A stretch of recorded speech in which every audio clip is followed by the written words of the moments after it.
اب تیسری مرتبہ وہ آیت آ گئی ہے قرآن میں، ام حسبتم ان تترکوا،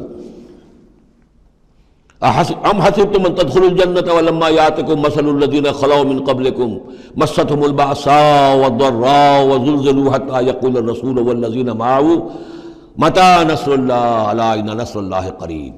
اسی طرح پھر یہ آیت ہے 214 سورہ بقرہ کی، 142 سورہ آل عمران کی، ام حسبتم ان تدخلوا الجنہ۔ اب یہ تیسری مرتبہ ام حسبتم ان تترکوا، یہ آیت نمبر 16 ہے، 1 اور 6 کو بھی جمع کریں گے تو 7 بنے گا۔ ام حسبتم ان تترکوا، تم چھوڑ دیے جاؤ گے، ولما یعلم اللہ الذین جاہدوا منکم، ابھی تو اللہ نے دیکھا ہی نہیں کون ہے تم میں سے حقیقتاً جہاد کرنے والے۔ دوسری قوموں کے خلاف جہاد کرنا اور تھا، اب اپنی قوم کے خلاف جہاد کرنے کے لیے جانا، ظاہر بات ہے کہ اس کے اندر ایک اور اضافی امتحان ہے جو اللہ تمہارا لے لینا چاہتا ہے۔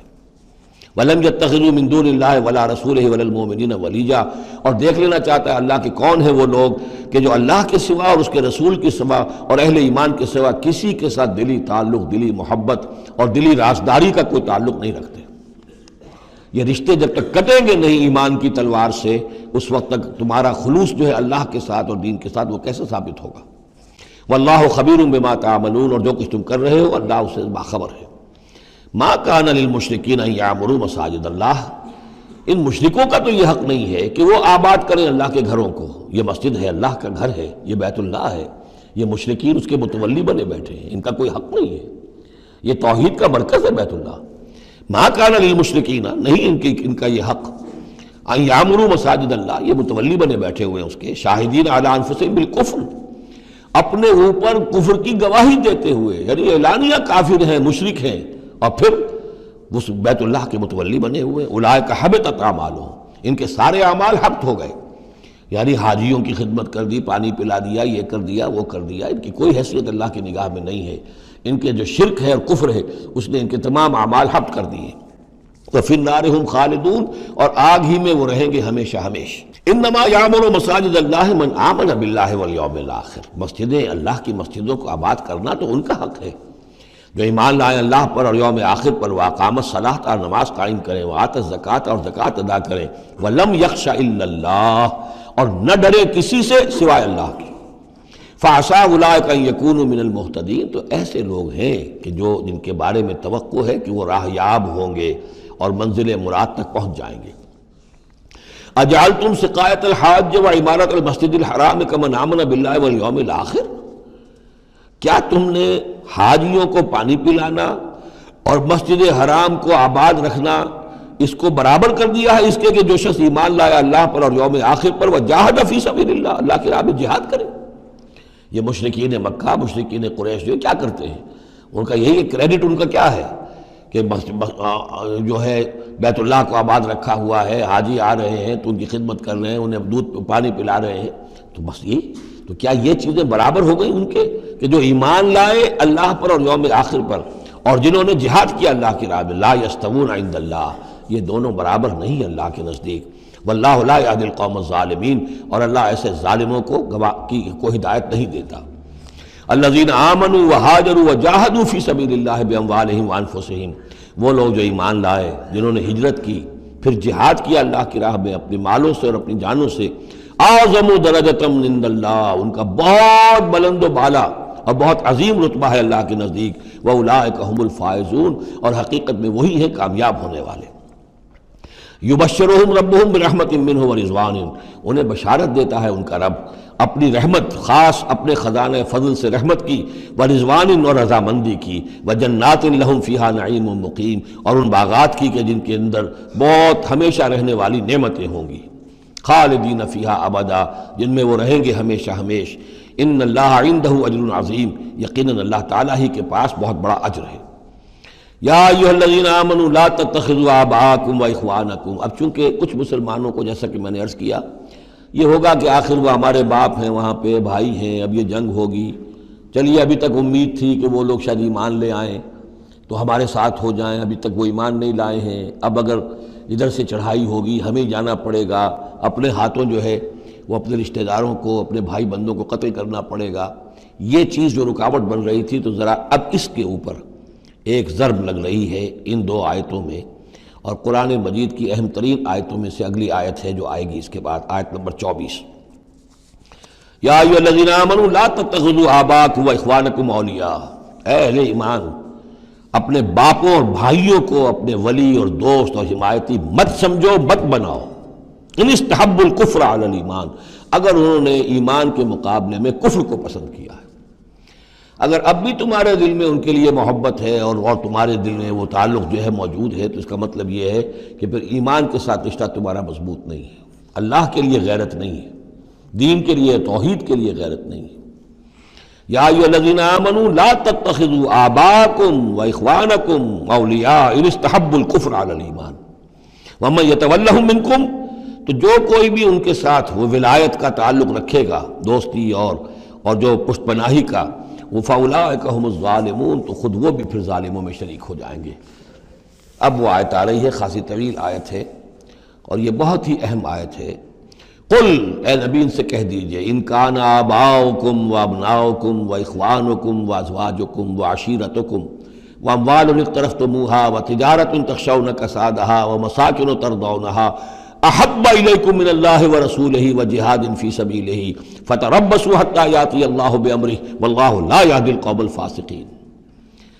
اے نبی ان سے کہہ دیجئے، اگر ہو تمہیں تمہارے باپ اور تمہارے بیٹے اور تمہارے بھائی اور تمہاری بیویاں یا بیویوں کے لیے شوہر اور تمہاری برادری رشتہ دار، اور وہ مال جو تم نے بہت محنت سے کمائے ہیں، جمع کیے ہیں، وہ تجارت جس کے مندے کا تمہیں خطرہ رہتا ہے، ڈرتے رہتے ہو، اور وہ حویلیاں اور وہ محل جو تم نے بنائے ہیں تمہیں بہت پسند ہیں، مساکن ترضونہا، اگر یہ 8 چیزیں محبوب تر ہیں، احب الیکم، ان 8 کی محبت زیادہ ہے تمہارے دلوں میں، من اللہ ورسولہ وجہاد فی سبیلہ، اللہ کی محبت، رسول کی محبت، اللہ کی راہ میں جہاد کی محبت،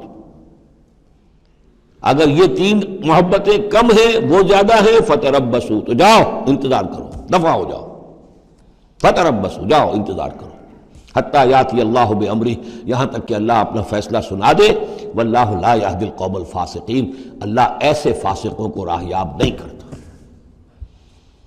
بہت سخت آیت ہے، بہت اہم آیت ہے، بڑی کیٹیگوریکل ہے۔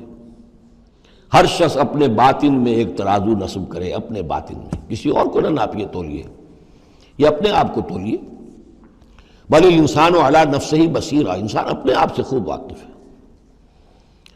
ایک میں ڈالیے پلڑے کے اندر یہ 8 محبتیں، باپوں کی محبت، بیٹوں کی، بھائیوں کی، بیویوں کی یا شوہروں کی، اسپاؤسز کی، یا اس کے بعد رشتہ داروں کی، اور 3 شکلیں ہیں مال کی، وہ مال جو جمع کیا ہے، اور وہ تجارت جو بڑی محنت سے جمائی ہے، اس کا مندے کا اندیشہ رہتا ہے، اور وہ گھر بنائے ہیں، محل بنائے ہیں، کوٹھیاں بنائی ہیں، ولاز بنائے ہیں، بڑے ان کو سجایا ہے، ڈیکوریٹ کیا ہے۔ اگر ان 8 چیزوں کی محبت تمہارے دل میں زیادہ ہے، اللہ کی محبت، اس کے رسول کی محبت، اللہ کی راہ میں جہاد کی محبت سے، یہاں یہ تیسری چیز ہے کانکریٹ۔ پہلی 2 تو آپ کہہ سکتے ہیں میرے دل میں بڑی محبت ہے، آپ کو کیا پتہ، ٹھیک ہے بھائی، ہو سکتا ہے ٹنوں محبت ہو اللہ کی آپ کے دل میں، اور رسول کا بھی عشق ہو سکتا ہے کہ ٹنوں ہو آپ کے دل میں، لیکن تیسری محبت تو نظر آ جائے گی، اللہ کی راہ میں جہاد کی محبت کتنی ہے۔ اگر یہ 3 محبتیں ہلکی ہیں، وہ پڑنا بھاری ہے، فتربصوا حتی یاتی اللہ بامرہ، تو جاؤ انتظار کرو یہاں تک کہ اللہ اپنا فیصلہ سنا دے، اور اللہ ایسے فاسقوں کو، ایسے ناہنجاروں کو، ایسے سرکشوں کو اللہ تعالیٰ ہدایت نہیں دیتا۔ یہ سیلف اسیسمنٹ سکیم ہے، ہر شخص خود اپنا جائزہ لے، کہاں کھڑا ہے، اس کی allocation of time, allocation of energies, اپنی صلاحیتیں کہاں لگا رہا ہے، کہاں کھپا رہا ہے، کس کام میں لگا رہا ہے۔ اسی کو پھر علامہ اقبال نے ایک شعر میں جمع کر دیا ہے، یہ مال و دولت دنیا، یہ رشتہ و پیوند، بتان وہم و گما، لا الہ الا اللہ۔ مال و دولت دنیا کی 3 شکلیں، دولت جیسے بھی ہو، ایسٹس ہوں، بینک بیلنس ہو، سٹاکس ہوں، جو بھی ہو، یہ مال و دولت دنیا۔ نمبر 2 جائیداد ہے، نمبر 3 بزنس ہے یا کیریئر ہے، پروفیشن ہے، اور رشتہ و پیوند جو سب سے قریبی ہو سکتے ہیں، باپ، بیٹا، بھائی اور اسپاؤس، اور جو بھی اور رشتہ دار ہیں۔ یہ مال و دولت دنیا، یہ رشتہ و پیوند، بتان وہم و گما، یہ صرف بت ہیں ہمارے اپنے وہم کے توہم کے، ان کی کوئی حقیقت نہیں ہے۔ بتان وہم و گما لا الہ الا اللہ۔ اگر لا الہ الا اللہ کی شمشیر سے ان بتوں کو آپ توڑ نہیں دیں گے، اور جب تک ٹھیک ہے حق ہے ان کا، بیوی کا حق ہے، اولاد کا حق ہے، ان لنفسک علیک حقا، لیکن وہ تابع رہے، ان تین چیزوں کے تابع رہے، تب تک ٹھیک ہے۔ اور اگر ان تین چیزوں سے وہ اوپر چلا گیا کوئی بھی ایک بھی، تو بس وہ توحید ختم ہے، اب وہ شرک ہے۔ لقد نصرکم اللہ فی مواطن کثیرۃ ویوم حنین، اور اے مسلمانوں تمہاری اللہ نے مدد کی بہت سے مواقع پر، اور خاص طور پر یوم حنین۔ اب ظاہر بات ہے کہ یہ حصہ وہ ہے جو نازل ہو رہا ہے، جو کہ ہم کون سے رکوع میں پہنچ گئے؟ چوتھے رکوع میں پہنچ گئے، تو چوتھا اور پانچواں پھر وہ ہے جو ذی قعدہ سن 9 میں نازل ہو رہا ہے۔ تیسرا رکوع جہاں ختم ہوا، وہ 2 رکوع ختم ہو گئے کہ جو قریش پر حملے کے ضمن میں اور مکے کی طرف اقدام کے ضمن میں جو رد و قدع ہو رہی تھی، اور وہ فتح مکہ سے پہلے نازل ہوئے سن 8 ہجری میں، رمضان سے قبل۔ اب یہ پھر وہی سلسلہ جڑ گیا جو 6 آیتیں ہم پہلے پڑھ آئے ہیں، ذی قعدہ سن 9 ہجری میں جو نازل ہوئی اسی کے ساتھ۔ اب ظاہر بات ہے کہ اس وقت جو ہے غزوہ حنین بھی ہو چکا تھا۔ لقد نصرکم اللہ فی مواطن کثیرۃ، اللہ نے تمہاری مدد کی ہے مسلمانوں بہت سے مواقع پر، ویوم حنین، حنین کے دن بھی کی، اذ اعجبتکم کثرتکم، جب کہ تمہیں اپنی کثرت پر ناز ہو گیا تھا۔ اب یہ بھی یہ نہ سمجھیے کہ سب مسلمانوں کو ہو گیا تھا۔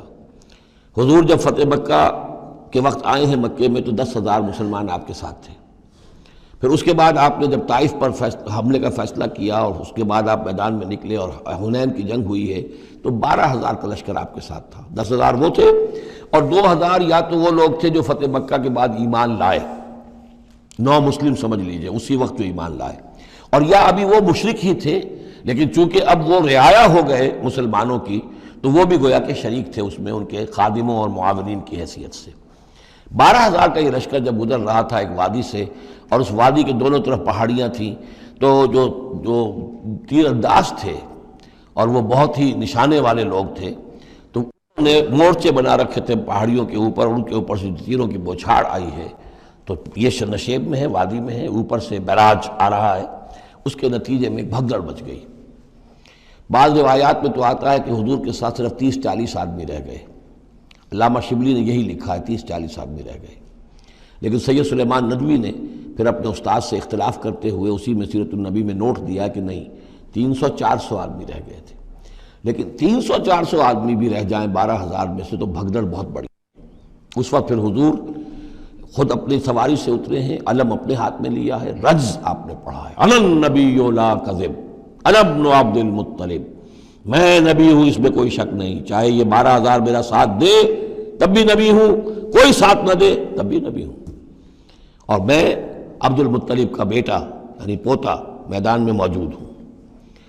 اس پر پھر یہ کہ آپ نے لوگوں سے کہا کہ پکارو الیہ یا عباد اللہ، الیہ یا اصحاب الشجرہ، الیہ یا اصحاب البدر، کہاں جا رہے ہو اے بدریوں، کہاں جا رہے ہو اے جو صلح حدیبیہ کے وقت جنہوں نے مجھ سے بیعت کی تھی موت کی، بیعت رضوان، کہاں جا رہے ہو؟ پھر لوگ پلٹے ہیں، پھر فتح ہو گئی۔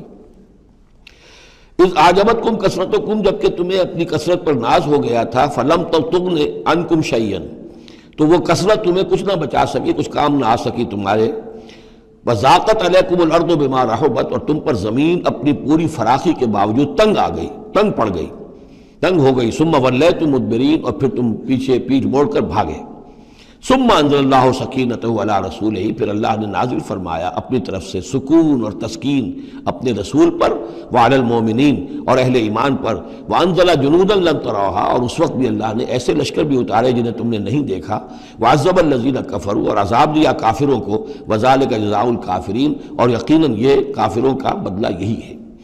ثم یتوب اللہ من بعد ذلک علی من یشاء، پھر اس کے بعد بھی اللہ تعالیٰ توبہ نصیب فرما دے گا اپنے بندوں میں سے جس کو چاہے گا، اللہ غفور اور رحیم ہے۔ یا ایھا الذین آمنوا انما المشرکون نجس فلا یقربوا المسجد الحرام بعد عامہم ھذا، اہل ایمان یہ مشرک ناپاک ہیں، پلید ہیں، تو اب یہ اس سال کے بعد مسجد حرام کے قریب نہ پھٹکنے پائیں۔ سن 9 کا حج جو ہے کھلا تھا مشرکین کے لیے بھی اور اہل ایمان بھی گئے. حضرت ابو بکر کی زیر امارت قافلہ حج مدینے سے گیا، حضور نہیں گئے. اسی میں اعلان یہ بھی کر دیا گیا اب آئندہ سال سے کوئی مشرک قریب نہیں آ سکے گا، نہ بیت اللہ کے، بیت الحرام کے، نہ حج کے لیے آ سکے گا. لا یقرب المسجد الحرام بعد عامہم ھذا، اس سال کے بعد اب وہ قریب نہ پھٹکے مسجد حرام کے. وَإِنْ خِفْتُمْ عَيْلَةً، اب اندازہ ہوا ہوگا کہ یہ تو آتے تھے لوگ تو ہماری آمدنی ہوتی تھی، حاجی آتے تھے، قربانیاں کرتے تھے، کچھ اور نظریں چڑھاتے تھے، چڑھاوے چڑھاتے تھے تو ہماری آمدنی ہوتی تھی. وَإِنْ خِفْتُمْ عَيْلَةً، اگر تمہیں فقر کا اندیشہ ہو فَسَوْفَ يُغْنِيكُمُ اللَّهُ مِنْ فَضْلِهِ، تو عنقریب اللہ تعالیٰ تمہیں غنی کر دے گا اپنے فضل سے انشاء، اگر وہ چاہے گا. ان اللہ علیم الحکیم، یعنی اتنی آئیں گی غنیمتیں تمہارے پاس کہ تم سے سنبھالی نہیں جائیں گی. حضور کے انتقال کے بعد چند سال کے اندر سلطنت فارس اور سلطنت روما اور وہاں سے جو سیلاب آیا ہے مال غنیمت کا، تو حضور نے تو یہی فرمایا تھا کہ اے مسلمانوں، اس دنیا سے جاتے ہوئے آپ نے فرمایا تھا کہ مجھے تم پر فقر کا اندیشہ نہیں ہے، مجھے تو اندیشہ اب یہ ہے کہ تم پر دولت کے انبار آ جائیں گے تمہارے قدموں میں، اور پھر تم اس دولت کی وجہ سے ایک دوسرے کی گردنیں مارو گے. ان اللہ علیم الحکیم. قاتل الذین لا یؤمنون باللہ ولا بالیوم الآخر ولا یحرمون ما حرم اللہ ورسولہ ولا یدینون دین الحق من الذین اوتوا الکتاب حتی یعطوا الجزیۃ عن ید وہم صاغرون. یہ آیت بھی فلسفہ دین کے اعتبار سے بہت اہم ہے. جنگ کرو ان لوگوں سے جو نہ ایمان رکھتے ہیں اللہ پر نہ یوم آخر پر، جو حرام نہیں ٹھہراتے جس کو اللہ اور اس کے رسول نے حرام ٹھہرایا، اور نہ قبول کرتے ہیں دین حق کی تابع داری من الذین اوتوا الکتاب، ان لوگوں میں سے کہ جن کو کتاب دی گئی تھی، حتی یعطوا الجزیۃ عن ید وہم صاغرون، یہاں تک کہ وہ اپنے ہاتھ سے جزیہ پیش کریں اور چھوٹے ہو جائیں، نیچے رہے، تابع ہو جائیں. یہ فرق ہے جو کیا گیا ہے. مشرکین عرب کے لیے تو کوئی آپشن نہیں تھا، یا ایمان لاؤ یا گردن مار دی جائے گی، اس لیے کہ ان میں سے تھے حضور صلی اللہ علیہ وسلم، ان پر اتمام حجت بدرجہ آخر ہو گیا. لیکن یہ کہ باقی لوگوں کے لیے، نصارہ اور یہود کے لیے بھی، اور اسی کے تابع بقیہ پوری نوع انسانی ہے، تمام انسان، پھر فارس کے لوگ تھے یا ہندوستان کے لوگ تھے یا اور تھے، ان سب کے لیے قانون یہی رہا ہے. کسی کے لیے یہ چیلنج نہیں ہے کہ تم یا ایمان لاؤ یا قتل کر دیے جاؤ گے، اس کے بعد کسی کے لیے نہیں. یہ خاص وقت تھا اس قوم کے لیے اس عذاب کا کہ جس قوم نے ایک رسول کی دعوت کو رد کیا تھا. اب اس کے بعد کوئی رسول ہے بھی نہیں، موجود نہیں ہے، بنفس نفیس تو موجود نہیں ہے، معنوی طور پر ہے، وہ واقعتاً جو ہے مادی طور پر تو نہیں ہے. اس حوالے سے بقیہ پوری نوع انسانی کا معاملہ کیا ہے؟ ان کے سامنے یہ ہے کہ قتال ان سے بھی کیا جائے گا، جنگ ان سے بھی کی جائے گی، یہاں تک کہ وہ تابع ہو جائیں، اللہ کے دین کی بالادستی کو قبول کر لیں. لیکن اس کے نیچے وہ یہودی رہیں، وہ مجوسی رہیں، وہ ہندو رہیں، وہ سکھ رہیں، وہ پارسی رہیں، وہ جو بھی چاہے رہیں. انڈیویجول کو کسی کو اسلام لانے پہ مجبور نہیں کیا جائے گا، اور یہ نہیں ہوگا کہ گردن اڑا دی جائے گی یا اسلام لاؤ. وہ معاملہ تھا مشرکین عرب کے لیے. یہ جو زمین و آسمان کا فرق، اس کو اچھی طرح سمجھ لیجئے. یہی وجہ ہے کہ پھر جب دور صحابہ میں اور دور خلافت راشدہ میں فوجیں نکلی ہیں صحابہ کی، تو 3 آپشنز دیتے تھے وہ. ایمان لے آؤ، تم ہمارے برابر کے ہو جاؤ گے، تمہارے حقوق ہمارے حقوق برابر. ہم یہ بھی نہیں کہیں گے ہم سینئر ہیں تم جونیئر ہو، تمہارے حق کم ہو، برابر، بالکل برابر. اگر ایمان نہیں لاتے، تابع داری اختیار کرو، جزیہ دو، اور اسلامی ریاست کی بالادستی قبول کرو. پھر تم یہودی رہو، مجوسی رہو، عیسائی رہو، نصرانی رہو، جو چاہو رہو، ہندو رہو، بدھ مت کے رہو، جو چاہو رہو. اگر یہ بھی نہیں گوارا، گویا کہ تم باطل کے نظام کو قائم رکھنا چاہتے ہو، تو پھر تیسرا آلٹرنیٹو، تلوار آئے گی میرے اور ہمارے تمہارے درمیان فیصلہ کرے گی، آ جاؤ میدان جنگ میں. 3 آپشنز. ان کے لیے، مشرکین عرب کے لیے بھی 3 آپشن بن گئے تھے 2 ہی، یا ایمان لاؤ یا قتل کر دیے جاؤ گے. تیسرا آپشن یہ تھا کہ جزیرہ نما عرب چھوڑ کر جہاں چاہو بھاگ جاؤ، یہاں نہیں رہ سکتے. لیکن یہ اس میں امپلائڈ تھا نہیں، کلیئر نہیں تھا، اسپیلٹ آؤٹ نہیں تھا. لیکن ان کے لیے یہ دوسرا آپشن تھا. قاتل الذین لا یؤمنون باللہ، قتال کرو ان سے جو ایمان نہیں رکھتے اللہ پر نہ یوم آخر پر. ولا یحرمون ما حرم اللہ ورسولہ، نہ حرام ٹھہراتے ہیں اور سمجھتے ہیں ان چیزوں کو جو اللہ اور اس کے رسول نے حرام کی ہیں. ولا یدینون دین الحق، اور نہ دین حق کو قبول کرنے کے لیے اور اس کی تابعداری کرنے کے لیے تیار ہیں. من الذین اوتوا الکتاب، اہل کتاب میں سے، ان سے بھی جنگ کرو. حتی یعطوا الجزیۃ عن ید، یہاں تک کہ وہ دے جزیہ ہاتھ سے وہم صاغرون، اور چھوٹے ہو کر رہے، اسلام کی بالادستی قبول کریں۔ وقالت الیہود عزیر ابن اللہ، اور یہودیوں نے یہ اعتقاد گھڑ لیا تھا کہ عزیر اللہ کے بیٹے ہیں۔ وقالت النصارى المسیح ابن اللہ، اور نصارہ نے یہ عقیدہ گھڑ لیا کہ مسیح اللہ کے بیٹے ہیں۔ ذالک قولہم بافواہہم، یہ ان کی منہ سے باتیں ہیں جو نکلی ہیں، ان کی کوئی حقیقت نہیں ہے۔ یضاہرون قول الذین کفروا من قبل، یہ ریس کر رہے ہیں، نقل کر رہے ہیں ان لوگوں کی باتوں کی کہ جو ان سے پہلے جنہوں نے کفر کیا تھا۔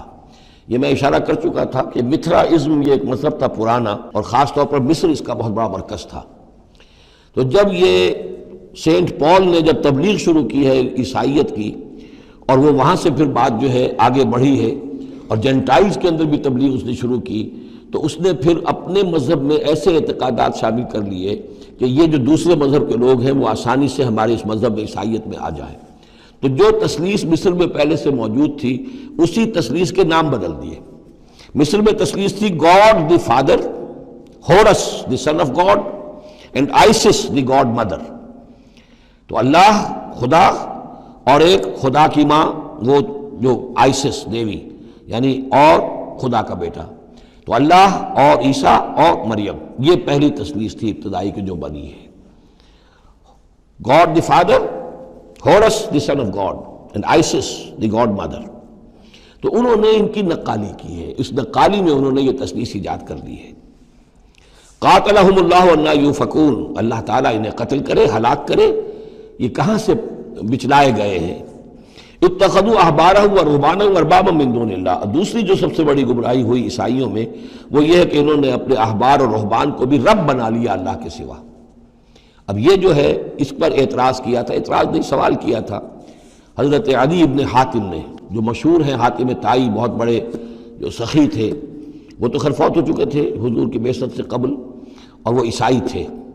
ان کے بیٹے تھے یہ عدی ابن حاتم، یہ ایمان لے آئے، لیکن ایک روز انہوں نے حضور سے پھر یہ کہا کہ حضور یہ بات کچھ سمجھ میں نہیں آئی، قرآن کہتا ہے کہ ہم نے بحیثیت عیسائی اپنے احبار اور رہبان کو اپنا خدا بنا لیا، ارباب بنا لیا، تو ایسی بات تو نہیں ہے، تو اس کا مفہوم کیا ہے؟ تو آپ نے فرمایا کیا یہ صحیح نہیں ہے کہ جس شے کو وہ حلال کہہ دے تم حلال مان لیتے ہو، جس شے کو وہ حرام کہہ دے تم حرام مان لیتے ہو؟ کہ جی یہ تو ہے، تو یہی تو خدا بنا مان لینا ہے۔ یعنی قانون سازی کا حق اللہ کو حاصل ہے، یہاں پوپ صاحب کو پورا اختیار ہے، جو چاہے فیصلہ کر دے۔ تو 2000 سال تک تو حضرت مسیح کو سولی دینے کا الزام یہودیوں پر رہا، اب آ کر اچانک انہوں نے ایک ڈیکری، ایک فرمان کے ذریعے سے بری کر دیا۔ تاریخ کو بدل دیں، حرام کو حلال کر دیں، حلال کو حرام کر دیں۔ یہی ہمارے ہاں بھی ایک پوپ ہوتے ہیں، یہ جو ہمارے یہاں اسماعیلی ہیں، ان کا جو امام حاضر ہے وہ معصوم ہے، اور وہ جس چیز کو چاہے حلال کر دے، جس چیز کو چاہے حرام کر دے۔ انہوں نے بھی شریعت ساقط کی ہوئی ہے، اسماعیلیوں پر شریعت نہیں ہے۔ ایک اسماعیلی وہ ہیں جو ہنزا وغیرہ میں رہتے ہیں، ان کے ہاں شریعت ہے، یہ پرانے اسماعیلی ہیں کہ جو باہر سے آ کر یہاں پر آباد ہوئے تھے۔ ایک یہ گجرات کے علاقے میں آ کر جب اسماعیلیوں نے اپنی تبلیغ کی ہے تو انہوں نے وہی کیا جو سینٹ پال نے کیا تھا، شریعت ساقط کر دی۔ اور جو ہندوؤں کا عقیدہ تھا اس کے اندر 9 اوتار تھے، 9 اوتار آ چکے ہیں دنیا میں اللہ کے، ان کا کہ حضرت علی 10ویں اوتار ہیں، دشم اوتار، وہ دشم اوتار ان کے عقیدے میں شامل ہو گیا، اور جو ان کا امام حاضر ہے اسے پورا اختیار حاصل ہے، شریعت کی جس چیز کو چاہے منسوخ کر دے، جو چیز چاہے حرام قرار دے دے، جو چیز چاہے حلال قرار دے دے، یہ ہے دین۔ تو اتخذوا احبارهم ورهبانهم، تو یہ تو گویا کہ خدا ہی بنا لیا، یہ اختیار تو خدا ہی ہے۔ اربابا من دون اللہ، انہوں نے اللہ کے سوا ان کو بھی رب بنا لیا ہے۔ والمسیح ابن مریم، اور مسیح ابن مریم کو تو پوچھتے ہیں۔ وما امروا الا لیعبدوا الہا واحدا، انہیں نہیں حکم دیا گیا تھا مگر اس بات کا کہ وہ پوجے صرف ایک الہ کو، لا الہ الا ہوا، نہیں ہے کوئی معبود اس کے سوا، سبحانہ عما یشرکون، وہ پاک ہے اس سے کہ جو شرک یہ کر رہے ہیں۔ یریدون ان یطفئوا نور اللہ بافواہہم، یہ چاہتے ہیں کہ اللہ کے نور کو بجھا دیں اپنے منہ کی پھونکوں سے۔ وَيَأْبَى اللَّهُ إِلَّا أَن يُتِمَّ نُورَهُ وَلَوْ كَرِهَ الْكَافِرُونَ، اور اللہ کو ہرگز منظور نہیں ہے مگر یہ کہ وہ اپنے نور کا اتمام فرما کر رہے، چاہے یہ کافروں کو کتنا ہی ناگوار ہو۔ هُوَ الَّذِي أَرْسَلَ رَسُولَهُ بِالْهُدَى وَدِينِ الْحَقِّ لِيُظْهِرَهُ عَلَى الدِّينِ كُلِّهِ، وہی تو ہے جس نے بھیجا ہے اپنے رسول کو صلی اللہ علیہ وسلم الہدا اور دین حق دے کر، تاکہ غالب کرے اسے کل کے کل دین پر، کل نظام زندگی پر، وَلَوْ كَرِهَ الْمُشْرِكُونَ، خواہ یہ مشرکوں کو کتنا ہی ناگوار ہو۔ کیونکہ یہاں آ کر حضور کے مشن کے آخری درجے میں تکمیل ہو رہی ہے، تو یہاں کلیئرلی اب اس کو انشیٹ کر دیا گیا۔ وہ جو میں نے عرض کیا تھا کہ ایک ہے رسالت کا بنیادی مقصد، تبشیر ہے، انذار ہے، تذکیر ہے، دعوت ہے، تبلیغ ہے، وما نرسل المرسلین الا مبشرین ومنذرین، وہ بنیادی مقصد بھی حضور کی بعثت کا ہے۔ لیکن حضور کا ایک امتیازی مقصد ہے، تکمیل رسالت کا جو مظہر ہے وہ ہے کہ دین کو غالب کرنا بالفعل۔ یہ جوڑا جو دو آیتوں کا ہے یہ بالکل اسی ترتیب کے ساتھ یہ جوڑا سورہ صف میں بھی آیا ہے۔ دوسری آیت تو جو کہ تو ہے، ایک شوشے کا فرق نہیں، هو الذی ارسل رسولہ بالہدی ودین الحق لیظہرہ علی الدین کلہ ولو کرہ المشرکون۔ اس پر تو 24 صفحے کا میرا ایک مقالہ ہے جو لکھا ہوا ہے، جو میری کتاب ہے نبی اکرم صلی اللہ علیہ وسلم کا مقصد بعثت، صرف اس ایک آیت پر 24 صفحے کا مقالہ ہے۔ اور میں مطمئن ہوں، اللہ کا شکر ہے کہ اس آیت کا حق اللہ تعالیٰ نے میرے ذریعے سے پورا کروا دیا ہے۔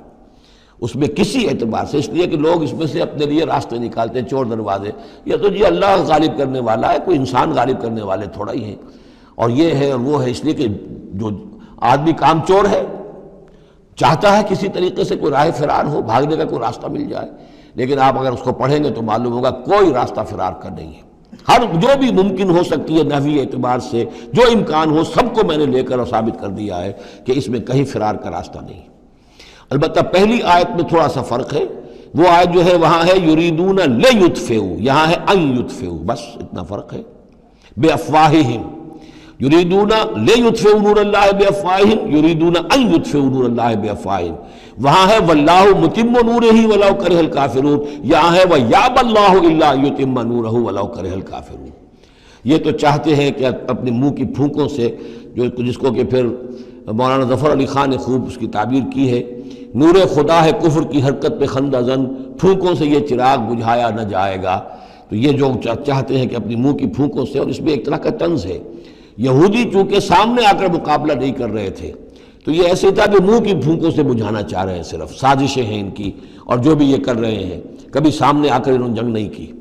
یریدون ان یطفئوا نور اللہ بافواہہم واللہ متم ویابی اللہ الا ان یتم نورہ ولو کرہ الکافرون هو الذی ارسل رسولہ بالہدی ودین الحق لیظہرہ علی الدین کلہ ولو کرہ المشرکون۔ یا ایھا الذین آمنوا ان کثیرا من الاحبار والرہبان لیأکلون اموال الناس بالباطل ویصدون عن سبیل اللہ والذین یکنزون الذہب والفضة ولا ينفقونها فی سبیل اللہ فبشرہم بعذاب علیم۔ یہ آیت بھی بہت اہم ہے، اس لیے کہ جو مسلمان امتوں کے اندر علماء اور احبار اور صوفیاء، یا آپ ایک لفظ استعمال کریں مذہبی پیشوا، جو بھی ایک طبقہ بن جاتا ہے، اگر ان میں دنیا کی محبت اور مال کی محبت آ جائے، ایک عام کاروباری آدمی ہے، دنیا کا کاروبار کرتا ہے، اب ظاہر بات ہے حلال ذریعے سے کما رہا ہے، اچھا کھائے اچھا پہنے، ٹھیک ہے، کوئی جائیداد بھی بناتا ہے، کوئی حرام کام نہیں ہے، اس کی اولاد کو منتقل ہو جائے گی۔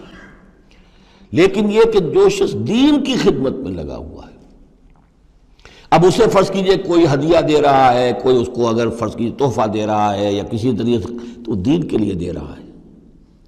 اگر یہ لوگ بھی اپنے پاس دولت جمع کریں، اگر یہ اپنی جائیدادیں بنائیں، تو یہ بدترین انسان ہے آسمان کی چھت کے نیچے کے۔ یہ سمجھ لیجیے اچھی بات، عام آدمی کے لیے قانون اور ہوگا۔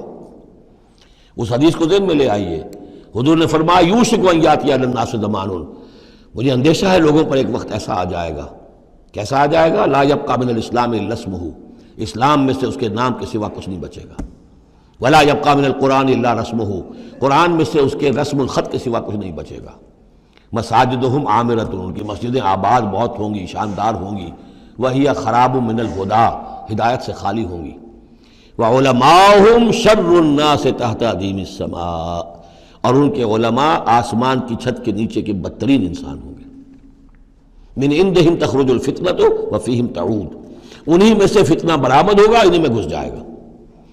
تو یا ایھا الذین آمنوا، اہل ایمان، ان کثیر من الاحبار والرہبان، یقیناً بہت سے علماء اور درویش، لَيَأْكُلُونَ أَمْوَالَ النَّاسِ بِالْبَاطِلِ، وہ لوگوں کے مال ہڑپ کرتے ہیں باطل طریقے سے، وَيَصُدُّونَ عَنْ سَبِيلِ اللَّهِ، اور وہ روکتے ہیں لوگوں کو اللہ کے راستے سے، وَالَّذِينَ، اور کوئی نئی دعوت اٹھی ہے، کوئی اللہ کا بندہ جو ہے لوگوں کو دین کی طرف بلا رہا ہے، یہ اپنی مسندیں جب خطرے میں دیکھتے ہیں تو نہیں چاہیں گے کہ ہمارے عقیدت مند جو ہے وہ کسی بھی ایسی دعوت کی طرف رخ کریں اور متوجہ ہو جائیں۔ ان کی جائیدادیں بن رہی ہیں، بڑے بڑے ایسٹس بنا رہے ہیں، جب مرتے ہیں تو چھوڑ کر جائیدادیں جاتے ہیں، ان کی اولادوں کے پھر آپس میں مقدمے ہوتے ہیں، جھگڑے ہوتے ہیں۔ فرمایا والذین یکنزون الذهب والفضة، اور وہ لوگ کہ جو دفینے بناتے ہیں، جمع کرتے ہیں اپنے پاس سونا اور چاندی، ولا ينفقونها فی سبیل اللہ، اور وہ خرچ نہیں کرتے اس کو اللہ کی راہ میں، فبشرهم بعذاب علیم، تو ان کو بشارت دے دیجیے عذاب علیم کی، دردناک عذاب کی۔ یوم یحمى علیہا فی نار جہنم، جس دن کہ ان کو تپایا جائے گا ان چیزوں کو جہنم کی آگ میں، فتقوا بہا جباہہم، اور اسی سونے اور چاندی کو تپا تپا کر اس سے پھر داغے جائیں گے ان کے ماتھے بھی، وجنوبہم، اور ان کے پہلو بھی، وظہورہم، اور ان کی پیٹھیں بھی، ھذا ما کنزتم لانفسکم، یہ ہے جو تم نے کنز کیا تھا اپنے لیے، جو دولت جمع کی تھی، جو خزانے بنائے تھے، فذوقوا ما کنتم تکنزون، تو اب مزہ چکھو اس کا جو تم نے کنز بنایا تھا۔ اس آیت کے بارے میں بعض باتیں اور بھی ہیں، انشاءاللہ وہ پھر اگلے نشست میں بیان کروں گا۔ بارک اللہ لی ولکم فی القرآن العظیم ونفعنی وإیاکم بالآیات والذکر الحکیم۔